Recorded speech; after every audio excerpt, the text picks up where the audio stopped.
primer lugar, quiero agradecer al Centro de Investigación Isaac Arce Ramírez y al Colegio Instituto Santa María por invitarme y recibirme estos días, y más particularmente para exponer algunas ideas acerca de cómo fue surgiendo y formándose la idea socialista en Luis Emilio Recabarren. Hay tres etapas en el pensamiento socialista de Luis Emilio Recabarren. La primera, la de su génesis o gestación, aproximadamente entre 1898 y 1908. Una segunda etapa, la que podríamos denominar como la del socialismo evolutivo, ligado al marxismo de la Segunda Internacional y a resabios ideológicos provenientes del anarquismo y del Partido Democrático, partido en el cual militó. Esta segunda etapa abarca aproximadamente el periodo que transcurrió entre 1908 y 1917. Y una tercera etapa, la del socialismo marxista, de impronta leninista, desde 1917, año del triunfo de la Revolución Rusa, y más particularmente a fines de ese año de la Revolución Bolchevique, hasta su muerte en diciembre de 1924. Por razones de tiempo, solo me voy a referir a la primera de estas etapas, la fase en que la idea socialista se estacionó en su pensamiento. Esto es, la que transcurrió, como decía, entre 1898, los últimos años del siglo XIX, y 1908.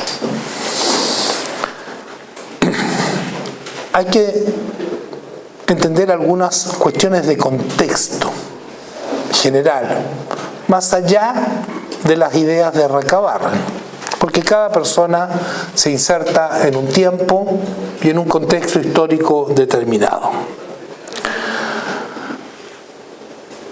La introducción del pensamiento socialista en Chile puede ser situado con toda certeza en la década de 1890, no antes. Sabemos que hay historiadores, de los historiadores clásicos del movimiento obrero, que hablaron, como Ramírez Necochea, Segal y otros, acerca de la difusión de cierta literatura que vehiculizaba ideas socialistas en décadas anteriores a la de 1890.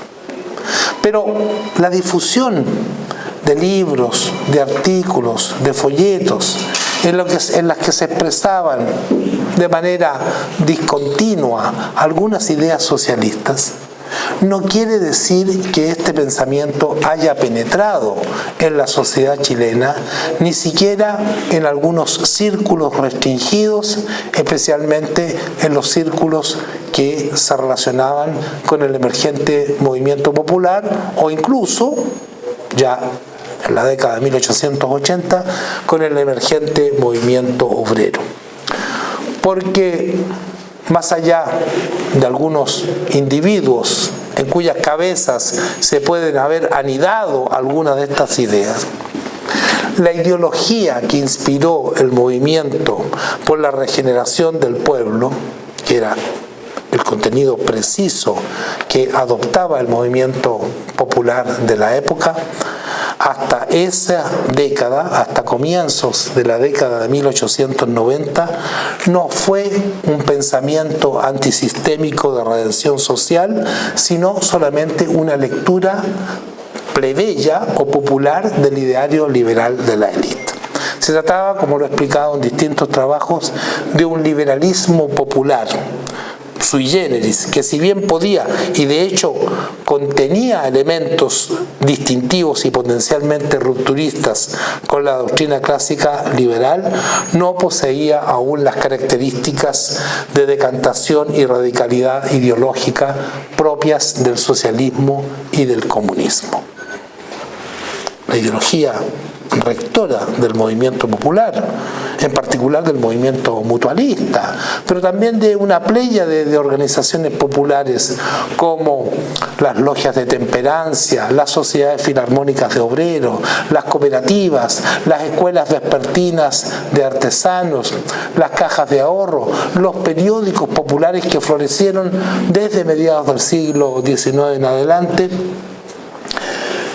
encarnaban esta idea, este ethos colectivo del mejoramiento social, político, económico, ideológico y moral de los trabajadores de los sectores subordinados de la sociedad chilena, pero en una perspectiva liberal radical, liberal popular, que no era una perspectiva de ruptura sistémica, sino simplemente de reformas graduales para mejorar la condición popular, y proponiéndose evidentemente el paso del sistema político meramente liberal, oligárquico liberal que existía en Chile, a un sistema democrático, efectivamente democrático, en el que se consideraran los intereses populares.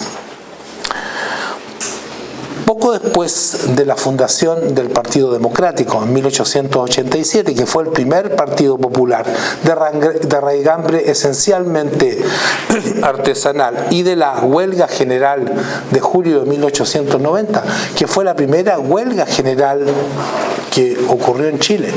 Primera quincena de julio en la región del Salitre, Tarapacá y Antofagasta, y luego, por razones que no conocemos bien, un segundo salto, una segunda expresión de esta huelga, la segunda quincena de julio de ese mismo año, en la conurbación industrial de Valparaíso, Viña del Mar, ciudad, porque podemos decir que es una sola gran ciudad, en la cual el movimiento adquirió características particularmente violentas, incluso podríamos decir más violentas que las que había tenido en la Pampa Salitrera, donde ya se habían producido numerosas víctimas. Investigando en los archivos del, no recuerdo si era el Ministerio de Defensa de aquella época, encontré un parte que decía confidencial de la Comandancia General de Armas de Valparaíso, en que los propios militares reconocían o informaban acerca de la existencia de 100 muertos en la huelga general de julio de 1890. Las pobladas que bajaron al plan y se unieron con los trabajadores marítimos, con los portuarios y con los trabajadores de las numerosas fábricas, porque en la época la conurbación Valparaíso, Viña del Mar era un importante centro industrial, se saldó con esta cantidad enorme de muertos. De hecho, sea de paso, esto es una curiosidad, el primer registro que he encontrado en Chile, y no conozco otros colegas que hayan hecho este descubrimiento, de manifestantes paseándose con una bandera roja, fue en Viña del Mar, durante el contexto de esta misma huelga general. Trabajadores de distintas fundiciones que se dirigían a la compañía de refinería de azúcar para sacar a esos trabajadores a fin de que se unieran a la huelga general. Es decir, este fue un movimiento muy grande, muy poderoso, pero un movimiento sin dirección, ni orgánica ni política, entre otras razones porque en Chile aún no se vislumbraba la petición del sindicalismo. La forma de organización preferente que tenían los trabajadores, particularmente los artesanos o algunos gremios de obreros calificados, era el mutualismo. Es decir, y otros tipos de organizaciones como las que he mencionado, que trataban de hacer realidad esta idea de carácter reformista, liberal avanzado, de la regeneración del pueblo. Pero no hay nada fijo en la historia ni en la vida. Las cosas van teniendo una evolución. Y el elemento determinante de los cambios que ocurrirían en el movimiento popular sería el desarrollo del capitalismo en Chile. Como sabemos, a partir de la década de 1860 se inició la transición del modo de producción colonial al modo de producción industrial capitalista propiamente tal. Y eso trajo aparejadas profundas transformaciones en la estructura social del país. Aparición de nuevas clases sociales. Las dos clases principales de la sociedad moderna, de la sociedad capitalista. La burguesía industrial y el proletariado. Y esta transformación en la estructura social, en el modo de producción nacional, trajo también como consecuencias una serie de cambios en el movimiento popular y en el emergente movimiento obrero. Cambios de todo tipo. Cambios en la dirección del movimiento popular, cambios en sus reivindicaciones, en sus formas de lucha y en su ideología. Porque como decíamos, hasta entonces, más o menos la década de 1880, comienzo de la década de 1890, el ideario había sido un ideario liberal popular. Las reivindicaciones del movimiento popular llevaban el sello de las reivindicaciones artesanales, como por ejemplo la exigencia de protección a la industria nacional. Tal vez el nombre de industria nacional es un tanto pomposo, pero era el que usaban los propios artesanos para designar a sus talleres artesanales, puesto que la reivindicación consistía en exigirle al Estado elevación de tarifas aduaneras de manera tal de que los productos industriales importados se encarecieran para que los artesanos chilenos, los productores, los pequeños productores chilenos estuvieran en mejores condiciones de competir frente a esta avalancha de mercancía industrial que provenía de Europa, de Estados Unidos, de los principales centros de producción capitalista modernos. Y además, otra reivindicación ligada al proteccionismo, la exigencia al Estado de Chile para que éste pusiera bajas tarifas aduaneras para las materias primas o las maquinarias que debían utilizar los productores nacionales y que no se producían en el país o no se podían producir en el país, a fin de que estos también estuvieran en mejores condiciones de hacer frente a la competencia extranjera. Pero como vemos, estas reivindicaciones no eran reivindicaciones proletarias propiamente tales, eran las reivindicaciones de los pequeños productores que eran quienes llevaban el pandero, encabezaban, dirigían, lideraban el movimiento popular. Y la huelga de 1890 nos permite observar muy bien los cambios que se estaban produciendo en el seno del movimiento popular.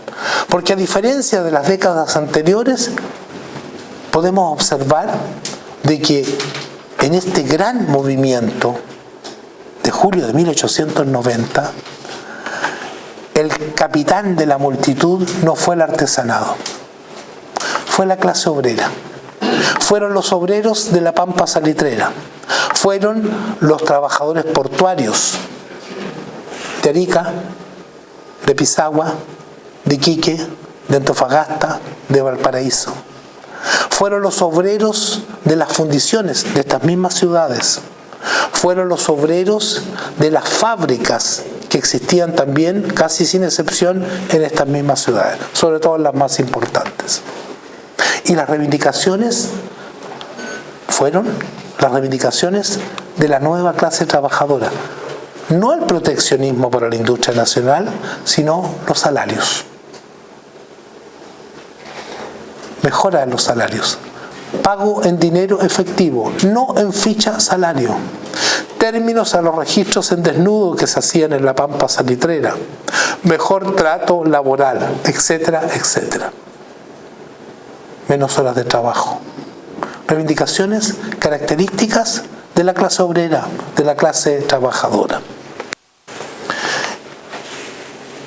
Este cambio que ocurría en la estructura social, en el modo de producción, también se reflejó en las formas de lucha.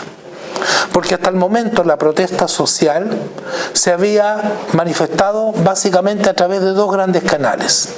En el caso de los artesanos, mediante peticiones ordenadas, pacíficas, respetuosas de las autoridades, conducidas siempre por las sociedades de socorro mutuo o sociedades mutualistas, y en el campo de los trabajadores sin mayor calificación, lo que nuestra historiografía denominaba como el peonaje, violentos motines de mineros, de carrilanos y en general de trabajadores, como decía, de baja calificación profesional. Movimientos espontáneos que emergían en cualquier momento como producto o como manifestación de rechazo a los abusos patronales o a los administradores de las faenas mineras, movimientos que venían de muy atrás. Ya en la minería de La Plata, en el norte chico, en 1830, hay registros de numerosos motines de este tipo, pero que se siguieron perpetuando hasta los primeros años del siglo XX en la minería del salitre, en las guaneras del Norte Grande, entre los trabajadores mineros del carbón en el Golfo de Arauco, entre los carrilanos, esto es, los trabajadores que tendían las líneas férreas, y en grupos de trabajadores que, como decía, pueden ser caracterizados como parte del peonaje. Trabajadores que mantenían una relación contractual con sus patrones, con sus empleadores, que no podríamos caracterizar como típicamente capitalista, porque la relación laboral capitalista se basa única y exclusivamente en el pago o en una retribución mediante un salario monetarizado.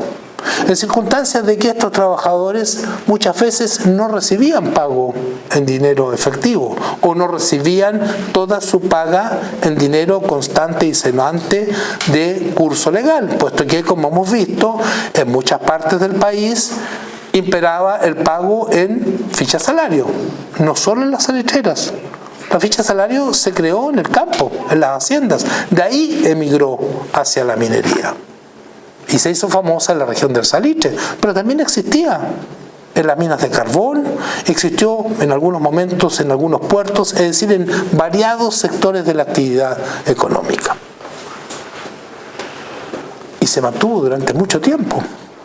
La ficha salario existió a lo menos hasta la primera década del siglo XX, y es posible, si investigamos bien, que encontremos excepcionalmente, sobre todo en la región del salitre, la subsistencia de este medio de pago particularmente expoliador de la mano de obra en otras faenas, en otros sectores de la economía.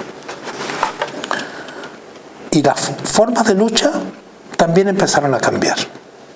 Aunque subsistieron los motines peonales, estos movimientos disruptivos, violentos, sin conducción política, sin dirección sindical, porque no habían sindicatos aún, sin ni siquiera, la mayoría de las veces, la intención de plantear un pliego de demandas ante la patronal. Simplemente era una especie de desfogue,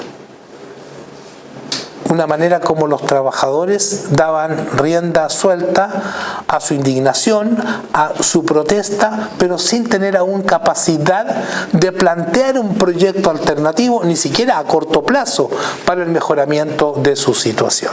Pues bien, en la huelga general de 1890 encontramos una mezcla, y esto es lo propio de las transiciones, en que subsisten elementos de lo viejo con elementos de lo nuevo. Una mezcla de elementos que nos indican que algo estaba cambiando. Pues si bien, por ejemplo, en la Pampa Salitrera el movimiento adquirió las formas tradicionales del motín peonal, junto con esta forma violenta y aparentemente irracional de lucha, encontramos que también se levantaron petitorios ante los administradores de las salitreras. Hay una mezcla de elementos. Y en el caso de los puertos de esta misma región, Tarapacá, Antofagasta, los trabajadores, al igual que los portuarios de Valparaíso, fueron capaces también de levantar peticiones a la autoridad y de levantar estas peticiones a través de delegados obreros, de representantes de la clase trabajadora. Algo estaba cambiando, pero estas transiciones suelen ser lentas, no ocurren de un día para otro. En este caso tomaron varias décadas. Y la transición se manifestó también en el tipo de organizaciones que fueron surgiendo.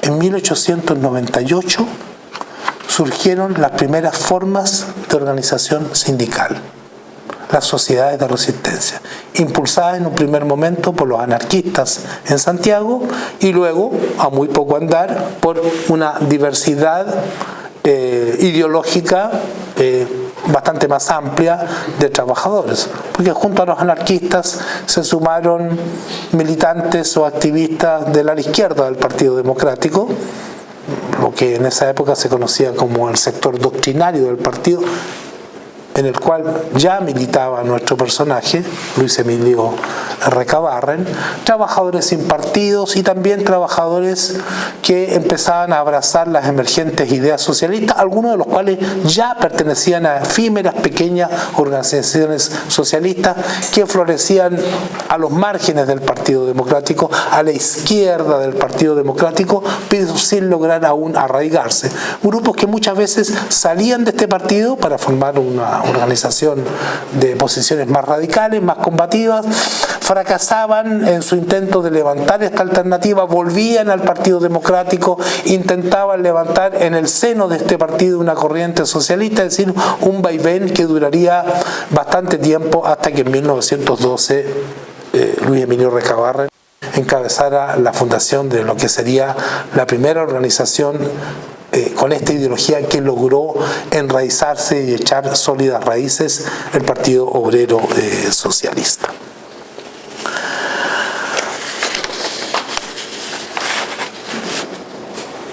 En este contexto aparece el militante Luis Emilio Recabarren. Recabarren ingresó en 1894 al Partido Democrático. Tenía apenas 18 años de edad. Pero sus ideas distaban aún mucho de ser socialistas. Distaban aún mucho de tener la radicalidad ideológica que tuvieron con el correr del tiempo.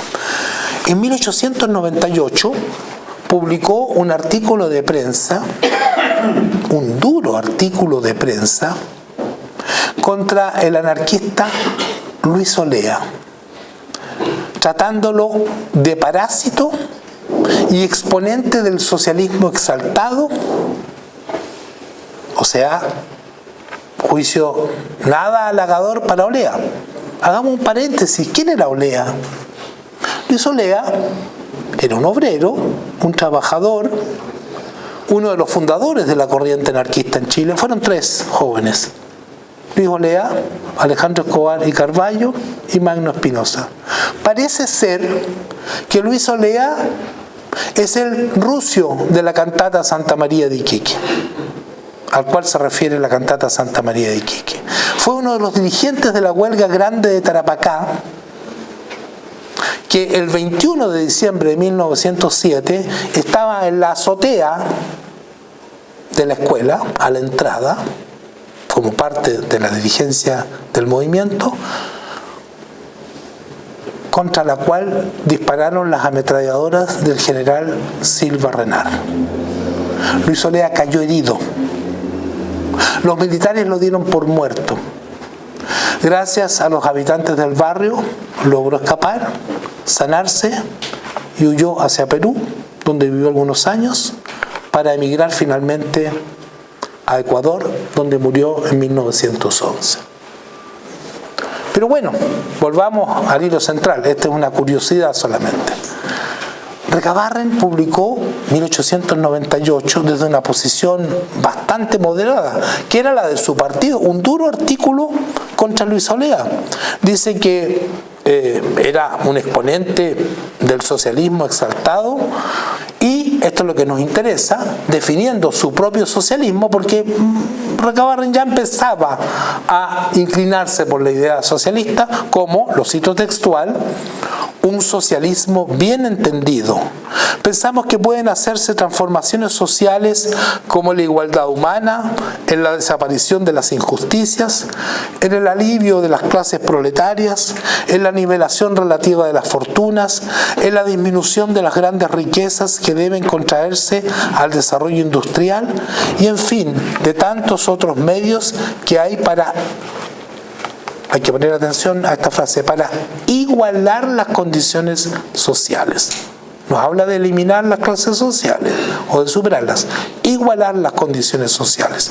Somos socialistas en este sentido y creo que no somos una amenaza para la humanidad, porque no somos como Olea destructores, porque no empuñamos el puñal para clavarlo en el corazón de nuestros padres, esposas o hijos, ni encendemos la tea para quemar sus cadáveres y después sus hogares.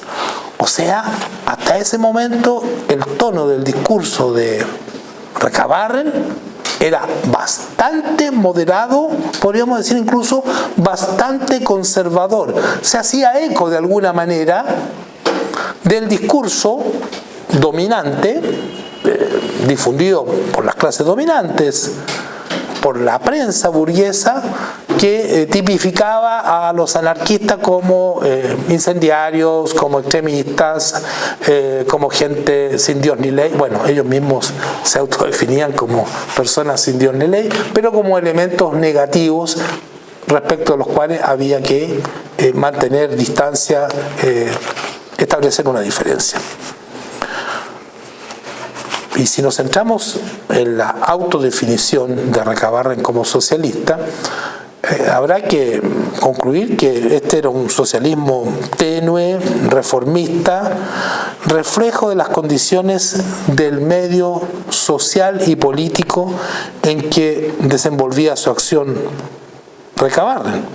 Porque recordemos, él era militante del Partido de los Artesanos y Obreros Calificados, inspirados en una lectura popular del ideario liberal, porque el Partido Democrático jamás se autodefinió como un partido socialista o que su ideario, su programa fuese el socialismo, ni siquiera en una perspectiva estratégica.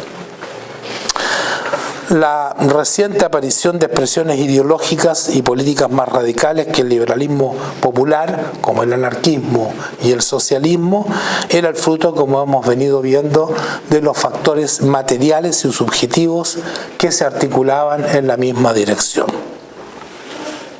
Vale la pena recordarlo, aunque ya lo explicado.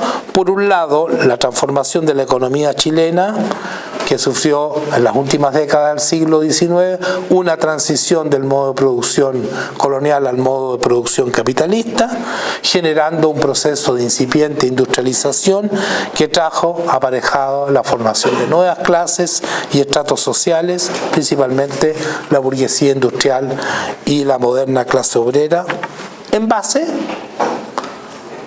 al peonaje que se va transformando en proletariado, y también a sectores arruinados del artesanado que no pueden hacer frente a la competencia que significaba para ellos la aparición de modernas fábricas, y que también se van proletarizando. Esto es, van perdiendo sus medios de producción y van siendo obligados a vender o arrendar su fuerza de trabajo, que no es otra cosa que el proceso de proletarización.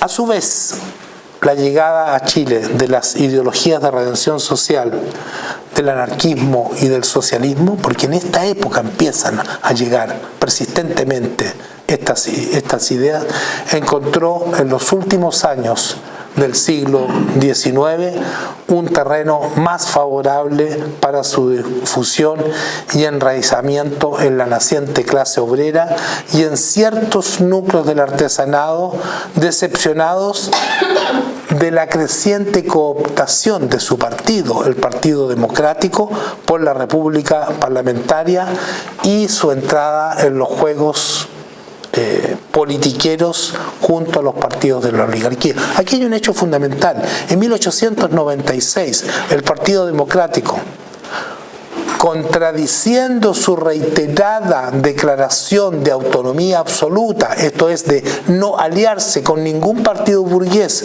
por progresista que éste se declarara, ni siquiera con los partidos liberales de la oligarquía, este partido, borrando con el codo lo que había venido sosteniendo desde su fundación, ingresó a la Alianza Liberal, so pretexto de combatir un supuesto enemigo principal representado por el Partido Conservador.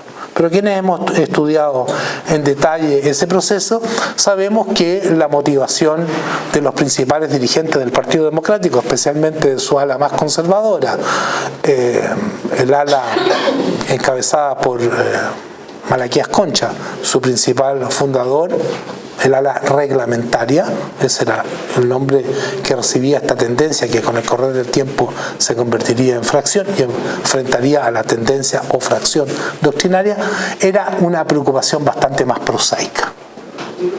¿En qué consistía esa preocupación?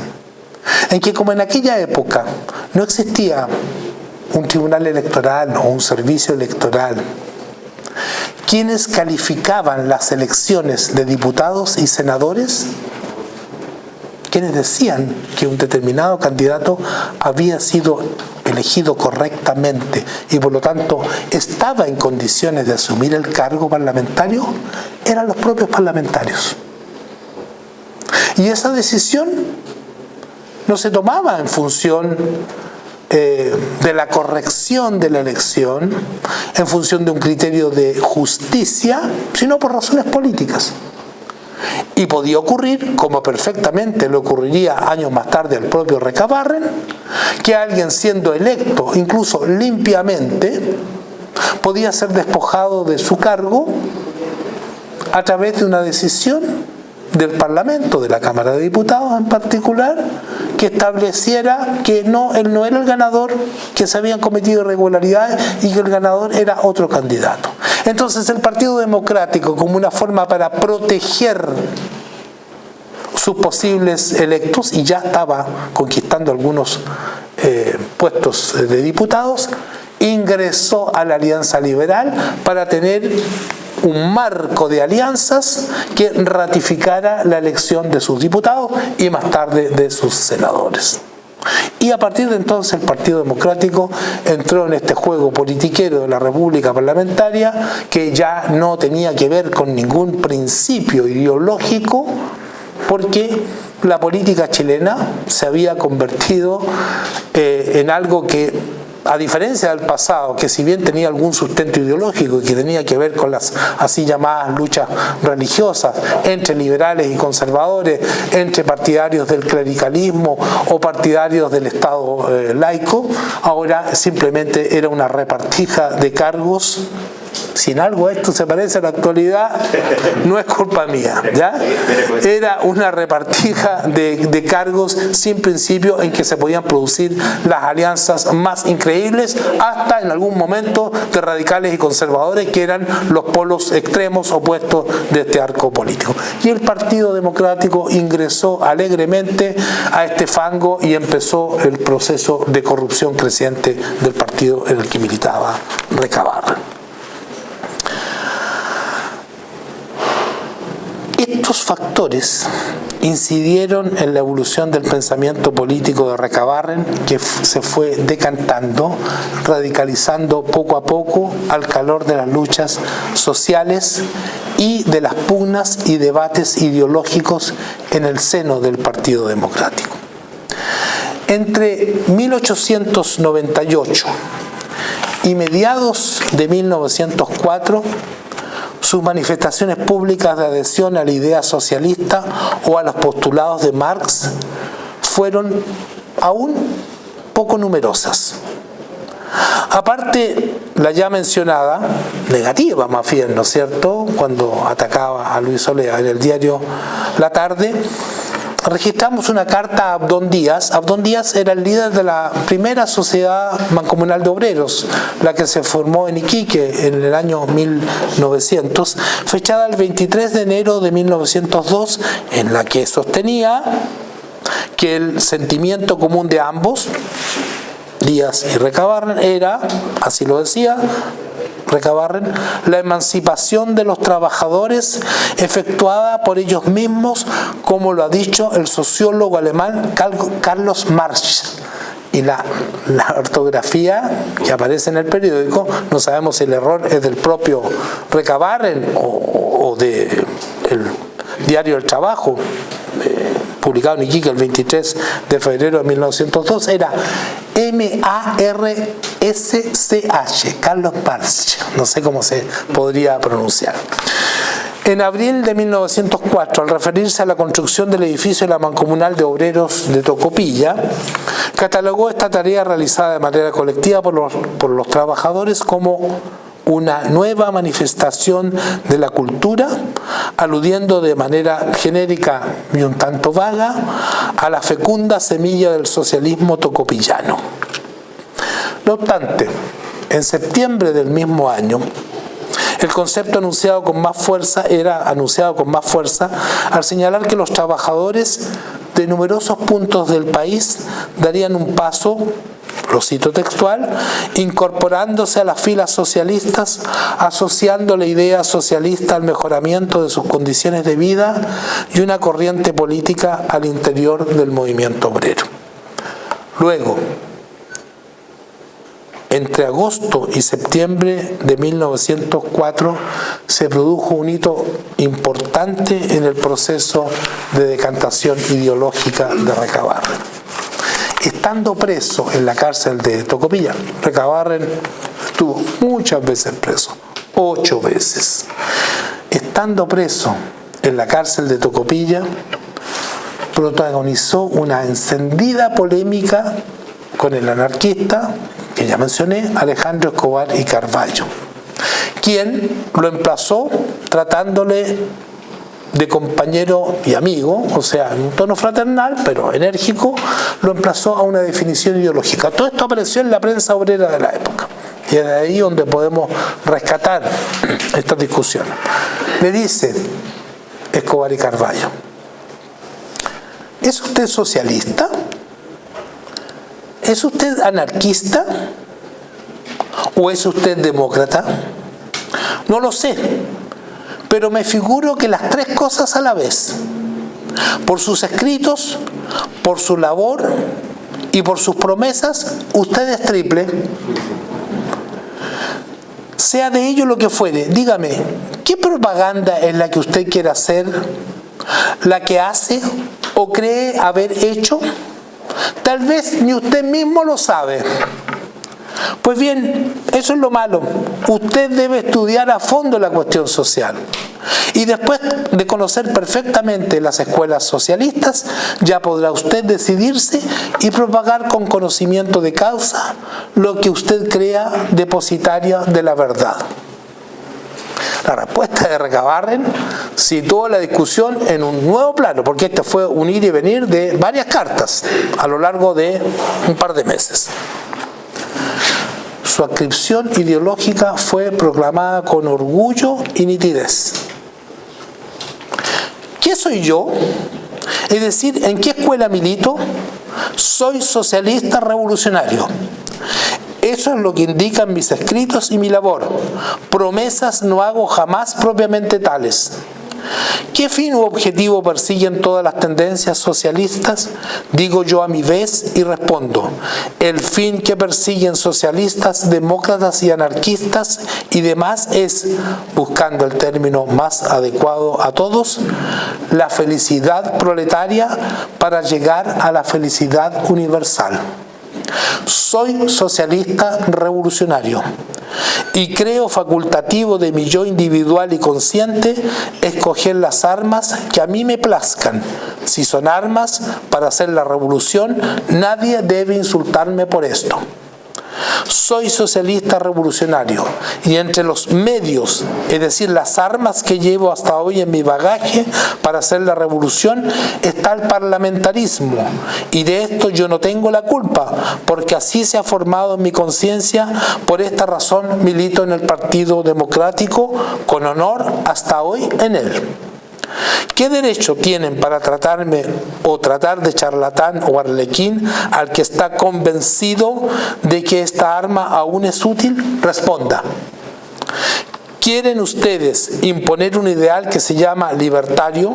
Porque es la esencia de la libertad por medio de una crítica despótica. ¿Dónde dejan entonces el yo de las personalidades? ¿Dónde está el individualismo? Hoy todos los políticos son charlatanes para los ácratas. Con críticas grotescas no se prestigia ni recomienda un ideal que es todo poesía. Sin entrar en el resto de la discusión y descontando algunas exageraciones propias de toda polémica política, deben destacarse dos cuestiones en relación con nuestro tema. Primero, que como subrayó el historiador Jaime Mazardo, a partir de esa época empezaba a producirse el distanciamiento entre Recabarren y los anarquistas. Recabarren diferenciaba el ideal anarquista de la práctica política de estos, o por lo menos de los ácratas chilenos. Y seguía pensando que los objetivos de demócratas, anarquistas y socialistas eran los mismos, que todos tenían derecho a escoger la vía que les pareciera más conveniente para llegar al mismo objetivo de redención, sin por ello ser víctimas de ataques y descalificaciones, como queda claramente reflejado en esta respuesta a Escobar y Carballo. Según su concepción de entonces, el socialismo no difería de otras corrientes como la representada por los demócratas y anarquistas, más que en los medios para llegar a un mismo fin, la emancipación de los trabajadores. Los medios se llaman anarquismo, democracia, socialismo, y el fin que se busca por este medio es el mismo. Sostuvo en un artículo titulado El fin y los medios, publicado en el Marítimo de Antofagasta el 19 de noviembre de 1904. En esa época, para Recabarren, socialismo y democracia se complementaban, evidenciando a nuestro entender una confusión conceptual que tardaría aún varios años para despejar. Lo cito. El socialismo evolutivo tiene la misma base que la democracia, la libertad. Se diferencia en el hecho de que el socialismo tiene una preocupación mayor por las necesidades de las clases trabajadoras. La democracia y el socialismo caminan de manera paralela hacia el bienestar de la humanidad, hacia la redención de los oprimidos. Esto publicado en otro periódico en 1905. Y la segunda cosa que hay que destacar es que la evolución de los acontecimientos, la historia de aquel tiempo, inclinó la balanza a favor de Recabarren. Porque la corriente anarquista comenzó a sufrir un agotamiento ese mismo año, luego se recuperaría y tendría un periodo bastante brillante, pero en esa época empezó un declive temporal y, lo que es más decidor, apenas transcurrido un año de la polémica recién resumida, el propio Escobar y Carvalho pactó con Recabarren su ingreso al Partido Democrático para fortalecer la corriente socialista que estaba levantando en su seno Luis Emilio Recabarren. O sea, una manera bastante clara de reconocer que estaba equivocado y que la razón histórica estaba del lado de Recabarren, con quien había polemizado. Y de esa manera Escobar y Carvalho pactó con Luis Emilio su ingreso al Partido Democrático para trabajar conjuntamente, esto lo dice el propio Escobar y Carvalho en sus memorias, que son muy interesantes, para trabajar en pro de su, comillas, socialización, es decir, para tratar de convertir al Partido Democrático en un partido socialista. El autoexilio de Recabarren entre fines de 1906 y fines de 1908 en Buenos Aires, donde militó en el Partido Socialista Argentino, contribuyó a una mayor decantación de su ideario socialista. Dicho sea de paso, como dato que no es meramente curioso, este autoexilio de Recabarren se produjo para evitar una nueva prisión. Seguramente ya estaba cansado de estar preso, de pasar preso, puesto que lo acusaban de acciones subversivas, luego de su trabajo en la Mancomunal de Obreros de Tocopilla, donde él estaba militando desde 1903, y luego de que se le arrebatara injustamente, a través del procedimiento que ya he descrito, su diputación por Antofagasta, que había obtenido a fines de 1905, por una votación política de la Cámara de Diputados. En un primer momento trataron de desconocer su diputación porque él y su camarada Abdón Díaz del Partido Democrático se habían negado a jurar por la Biblia para asumir el cargo de diputado, porque ellos eran ateos o agnósticos y no tenían por qué jurar, querían solamente prometer. Pero ante la evidencia de que le sería arrebatada la diputación, Recabarren y Abdón Díaz, explicando su posición, juraron.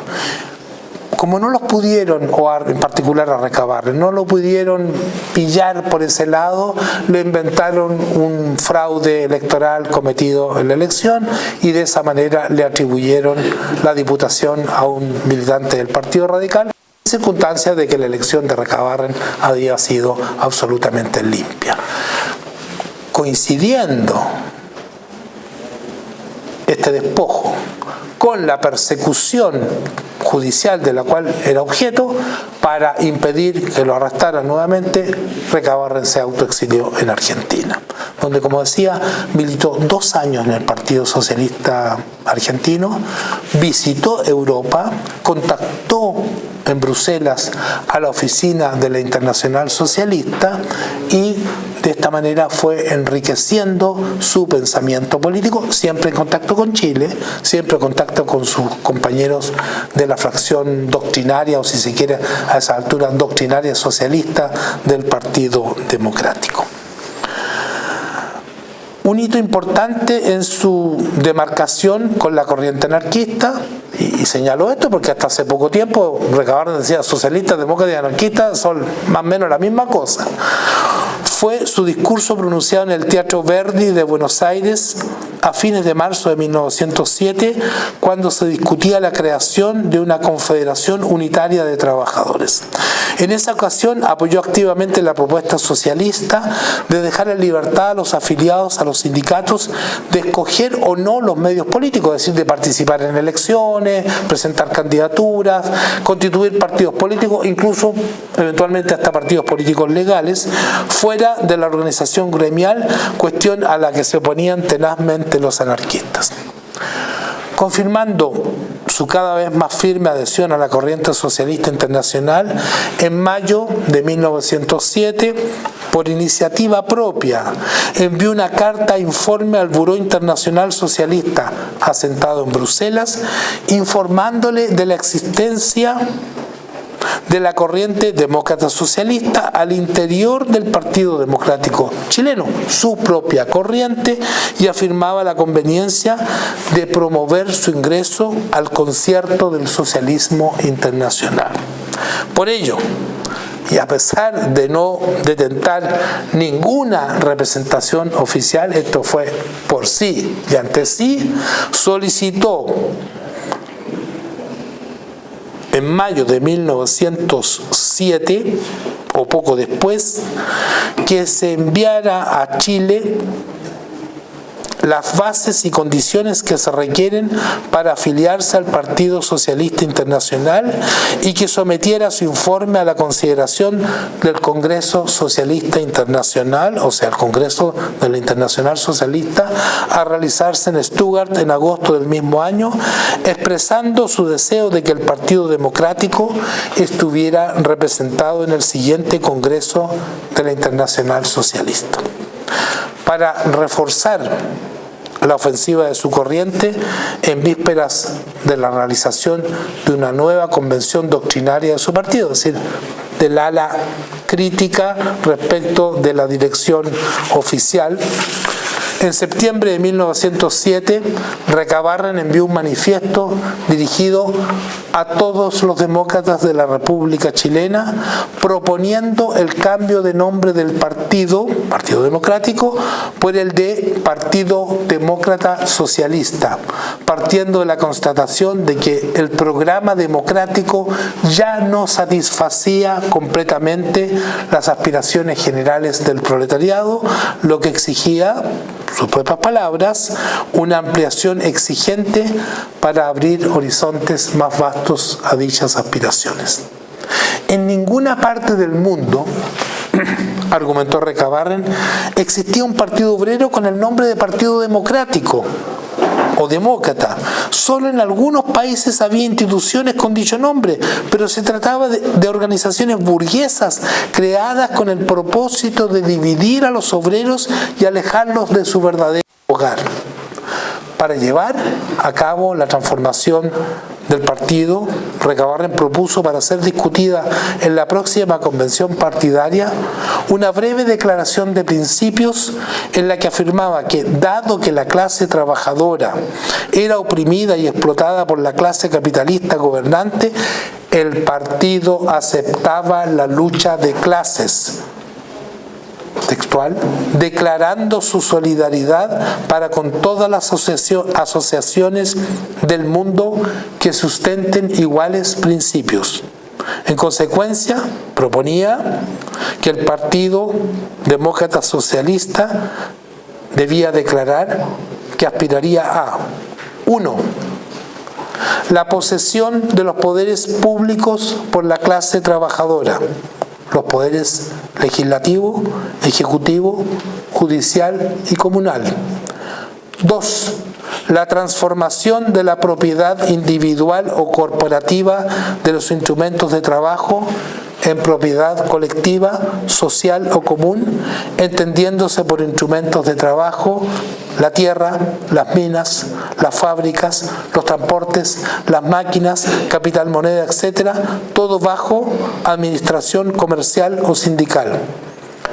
3.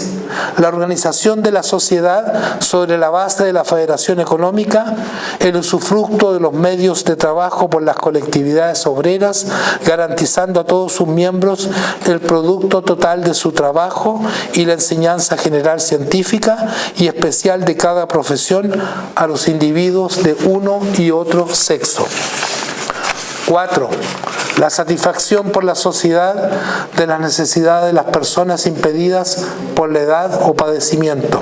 En suma, el ideal del Partido Demócrata Socialista Obrero, decía, es la completa emancipación de la clase trabajadora, es decir, la abolición de todas las clases sociales y su conversión en una sola de trabajadores, dueños del fruto de su trabajo, libres, iguales, honrados e inteligentes. De acuerdo con estos principios, en la convención doctrinaria celebrada en Los Ángeles, en noviembre de 1907, la delegación de Tocopilla, Recabarren aún estaba en Buenos Aires, pero tenía intensos contactos epistolares con sus compañeros en Chile y discutía de política con ellos, les mandaba propuestas. Por lo tanto, su sector,